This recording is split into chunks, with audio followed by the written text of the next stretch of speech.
Salut à tous et bienvenue dans cette série de vidéos portant sur les concepts de base du réseau informatique. Je suis Ahmed Menson Sergemban, ingénieur en réseau et sécurité informatique.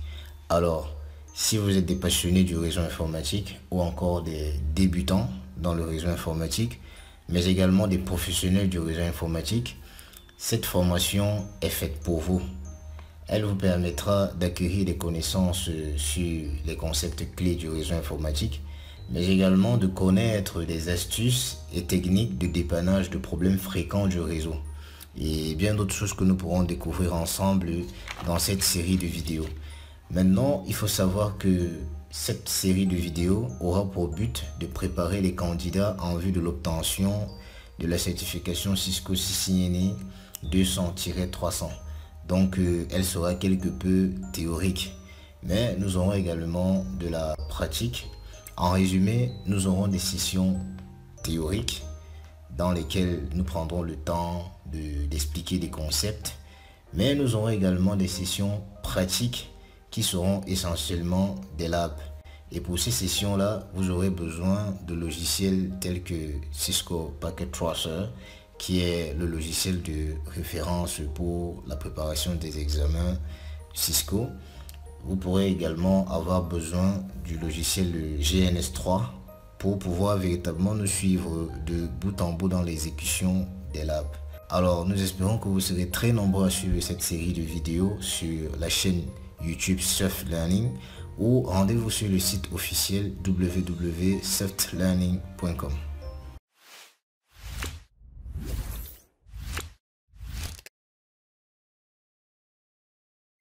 Ok, nous débutons notre série par le chapitre 0 intitulé Introduction au modèle TCP/IP.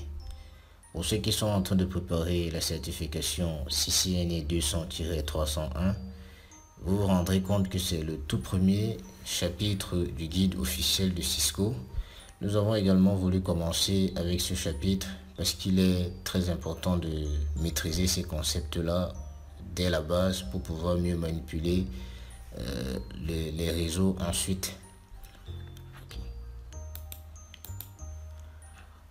En guise d'introduction, déjà il faut savoir que un réseau informatique est un ensemble d'équipements qui communiquent entre eux à l'aide des protocoles. Maintenant, c'est quoi des protocoles? Les protocoles sont un ensemble de règles qui définissent le processus de communication entre les équipements du réseau. Donc, lorsque les équipements du réseau fonctionnent, ils utilisent des protocoles. Les réseaux de dernière génération utilisent le modèle TCP/IP. Maintenant, il faut savoir que TCP/IP n'est pas le seul modèle. Il y a le OSI modèle, le modèle OSI.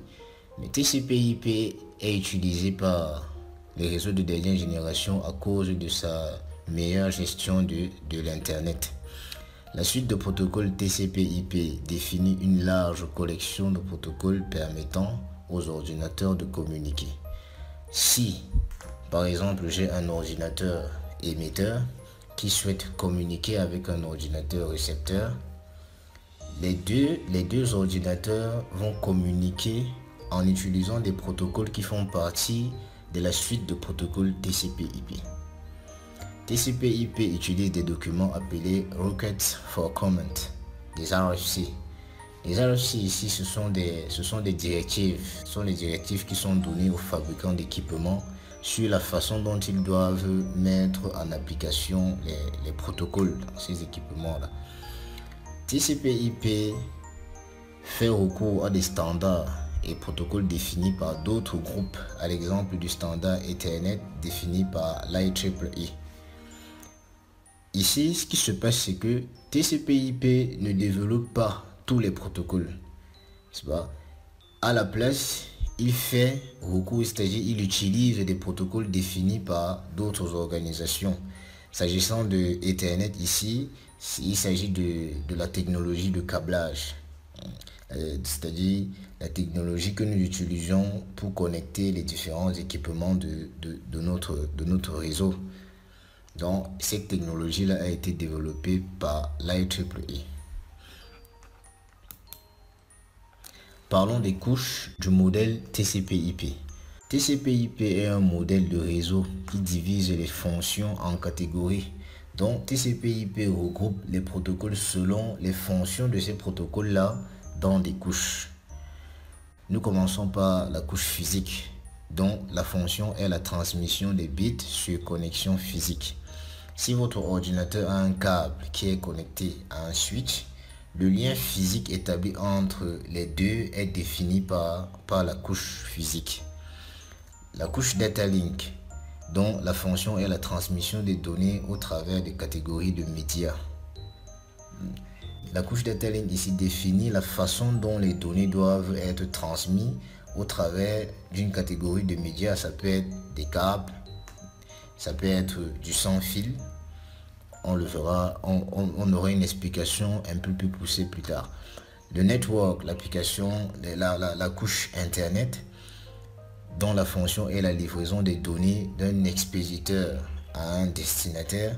Ici, c'est simplement la couche qui contient les protocoles qui vont définir comment est-ce que les données vont être transmises. La couche de transport et la couche application. Vous allez remarquer ici que les deux couches ont sensiblement les mêmes fonctions, mais il y a des différences entre elles, notamment au niveau des protocoles. On prendra le temps vraiment d'expliquer. Là, on fait une brève présentation. On prendra le temps d'expliquer couche par couche pour qu'on puisse avoir une connaissance un peu plus poussée. Commençons donc par la couche application. On commence par le haut. Le rôle de cette couche est d'interagir avec les applications logicielles. Elle fournit donc des services au module de communication des applications en assurant l'identification et la vérification de la disponibilité des partenaires de communication voulus. C'est-à-dire que il identifie déjà le partenaire par un procédé. Il vérifie sa disponibilité. Est-ce que celui avec qui je veux communiquer est effectivement disponible? Maintenant, qu'est-ce qu'il fait? Il synchronise les applications, n'est-ce pas, qui doivent coopérer. Il procède donc par entente mutuelle sur des procédures de correction d'erreurs. Le contrôle est également de l'intégrité des données. Ça veut dire quand les données sont arrivées, il dit oui, j'ai reçu des données. Et tout ce cheminement-là, ce sont des protocoles qui s'occupent de mettre tout cela en application. La plupart des applications exécutées dans un environnement réseau sont de type client-serveur. Donc habituez-vous déjà avec cette expression-là. On aura toujours affaire à un système client-serveur. Donc un demandeur et un offreur de service, celui qui va offrir le service. Ces applications ont pour portée les logiciels FTP, des navigateurs web et ainsi de suite. Ces applications se composent de deux modules. L'un qui joue le rôle de client et l'autre qui joue le rôle de serveur. En guise d'exemple de protocole de la couche application, parlons du protocole HTTP. Alors, ce qui se passe généralement, c'est que lorsque vous saisissez une adresse URL sur votre browser, c'est-à-dire sur votre navigateur, ça peut être Google et Opera et tout ce que vous voulez, lorsque vous saisissez une adresse URL, le browser va envoyer une requête. C'est-à-dire lorsque vous saisissez une adresse email, vous envoyez une requête au niveau de votre navigateur pour lui dire je souhaite communiquer avec un tel réseau. Alors votre navigateur lui va envoyer la requête à ce réseau. Est-ce que tu es disponible? On souhaite communiquer avec toi.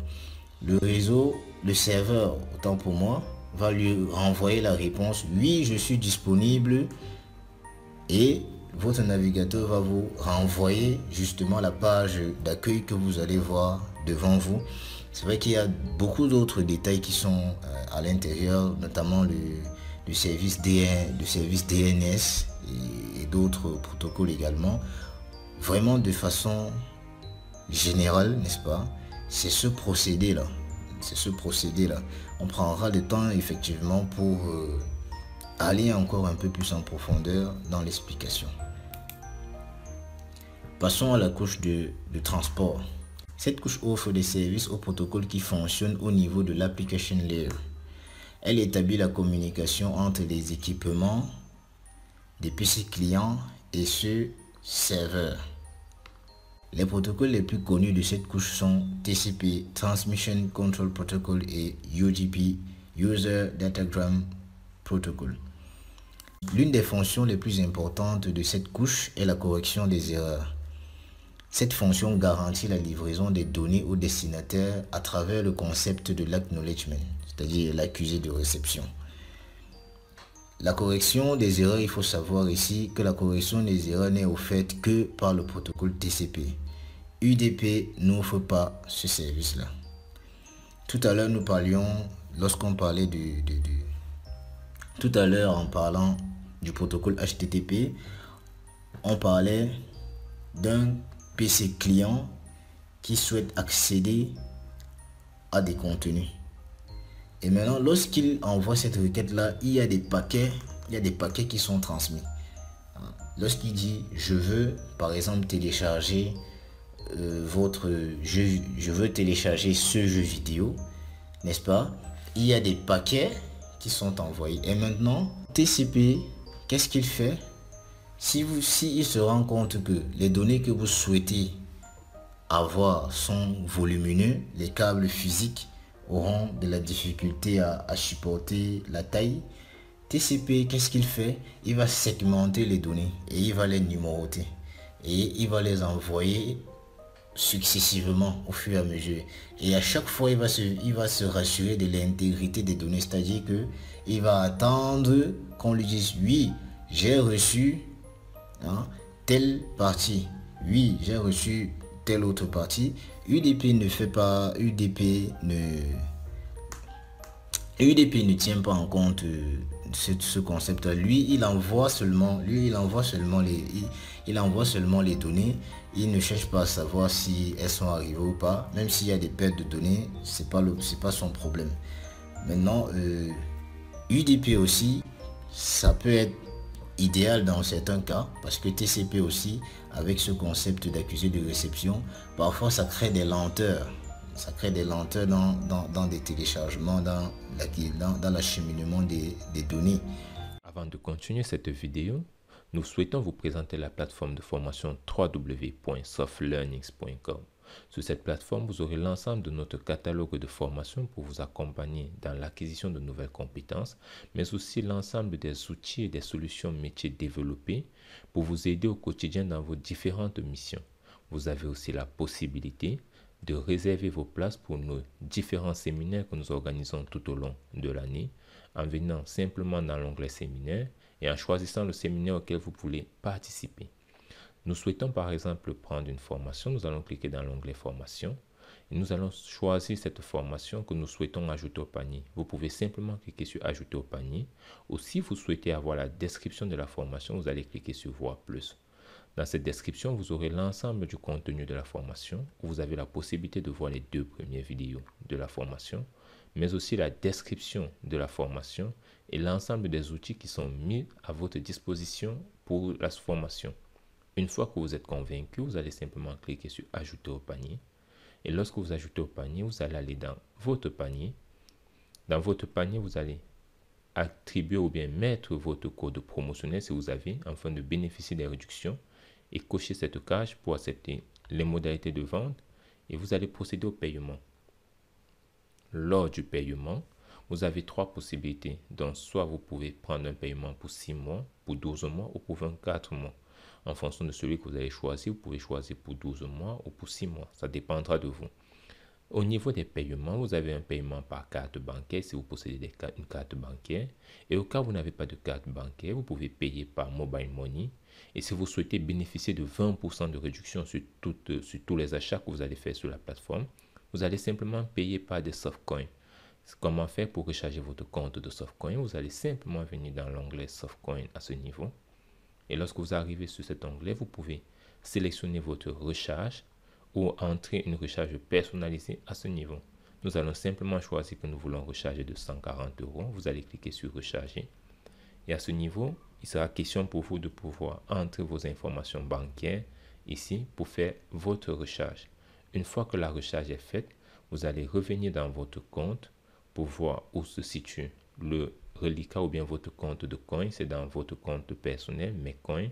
Et vous avez l'ensemble des coins qui vous est attribué ou bien que vous avez acheté. Vous pouvez maintenant payer vos formations avec cela. Et si vous n'avez pas de compte, n'hésitez pas à regarder notre liste de partenaires dans les différents pays pour pouvoir recharger votre carte bancaire, votre compte coin autant pour moi. Ou alors vous pouvez nous écrire à contact@softlearnings.com et nous allons vous donner la procédure pour pouvoir recharger votre compte. Parlons de l'interaction entre les couches. Les interactions de même couche, la communication par usage du même protocole.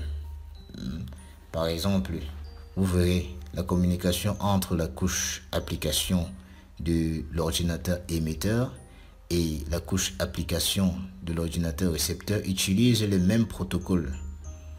Vous voyez, ces deux couches. Également, la couche de transport de l'ordinateur émetteur et la couche de transport de l'ordinateur récepteur, lorsqu'ils communiquent entre eux, utilisent les mêmes protocoles. Et ainsi de suite. Parlons de l'interaction avec les couches adjacentes. Les services se font d'une couche inférieure à la couche supérieure. Vous aurez dans l'ordinateur émetteur qui utilise par exemple le protocole HTTP pour effectuer sa demande à l'ordinateur récepteur, qui également va aussi utiliser le protocole HTTP pour le répondre. Après avoir saisi l'URL, lorsque je valide, les informations vont au niveau de la couche de transport. Après la couche de transport, il termine son travail, il va envoyer au niveau de la couche internet et ainsi de suite, il va envoyer au niveau de la couche accès de données, c'est-à-dire data link et physical, et puis ça va arriver au niveau de l'ordinateur récepteur. C'est vrai, il y a d'autres détails. Par exemple, vous voyez ici ces petits tableaux. Nous prendrons le temps de bien les expliquer lorsque nous allons parler du concept de l'encapsulation. Maintenant, pour cette étape-ci, retenons juste que les couches, n'est-ce pas, de même niveau communiquent avec l'usage du même protocole, n'est-ce pas? Et maintenant, les couches de niveaux différents, n'est-ce pas, les services se font d'une couche inférieure à une couche supérieure. Okay. Nous vous remercions pour votre attention et nous espérons que cette vidéo vous a plu. Et nous vous donnons rendez-vous dans notre prochaine vidéo où nous parlerons des couches 3 et 4 et où nous parlerons également du concept d'encapsulation. Si vous avez aimé la vidéo, un like nous fera plaisir, des partages nous encourageront énormément et surtout, vos appréciations et vos avis dans les commentaires nous permettront de nous améliorer. En attendant, nous vous donnons rendez-vous dans la prochaine vidéo.